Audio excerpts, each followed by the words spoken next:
শোনেন ওই মুরব্বী আপনার এই এদিক বেরেন আমার এই মুড়া বলে 250 টাকা কেজি দেবে, এটা কি 250 টাকা হয়? কাকু কয় নাম নেই। 200 টাকা কেজি। হ্যাঁ, কয়টা হয় আপনার? 200 টাকা কেজি। আপনি এদিক বেরেন এদিক বেরেন ও গালা, আর এদিক বেরেন মেয়ে চিংড়ি মাছ কত? চিংড়ি মাছ 600 টাকা কেজি নেবেন? আর এই চিংড়ি আর এই যে ইলচা আর এই যে গলদা চিংড়ি আর এই যে রোয়া মুড়া এই আমি এরকম বলেন। রোয়া রোয়া বুঝি না। আমাকে এই ডিম পাড়া মুড়া। একটা ডিম পাড়া। এইটা ডিম পাড়ে দেবে আওয়া রাওয়াই মনে বলে ডিম পাড়ে হ্যাঁ? আমি নরম হরেন কি বেড়া ঠিক মতন বেশ। তা কয়টা 500 টাকা কেজি দিতে আপনি একটু কই দেন। কয়টা আমি 250 টাকা কেজি কইছি মুরব্বী কোন? আমি 250 টাকা কেজি কইছি আপনি কয়টা কেজি আছে কোন? ওই তো বেড়ারে খোয়াই। আচ্ছা 500 টাকা না 20 টাকা কমাই দেন।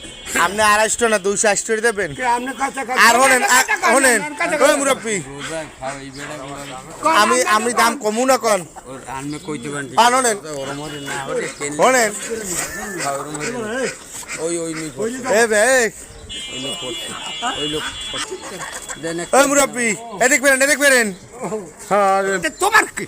এ বে এই না ভাজিল। শোনেন আমি কই কোনেন এদিক বেরেন রপেল ভাই মোরনগঞ্জে যারা ভিডিওটা দেখবে এরা তো আপনার যারা দর্শক যারা দেয় এরা আপনার ভিডিও দেখে সবাই উপভোগ করে না মুরব্বী কোন আর শোনেন কোন ভাইয়া ভিডিও করছে? না ভিডিও করিনি আমি মোবাইলটা আপনি পাতাই দেয়া আইতেছি বাড়ি এলারে শোনেন এদিক মাছ ঠিক আছে এই মাছ থেকে না লালই শোনেন এই মুরব্বী এই শোনেন এই মাছ কাটা ইলশা আর এই গলদা সব কি আপনার 12টা দিলে হইবে ফোনের কথা বাঁচলে 12টা যদি দেন এলেন পাবলিক আছে তারাও নেবেন ভাগযোগ করিয়া এই মুরব্বী 12টা আপনি জানতেই আমরা 12টা ইলশা আর এই গলদা ও মুরব্বী কথা কন না কামনে দিলে ভাগ করে নেবো না 12টা সব নেবো আরে 11 টাকা দিলে মই নেব সব কি 11টা 12টা কই মেয়া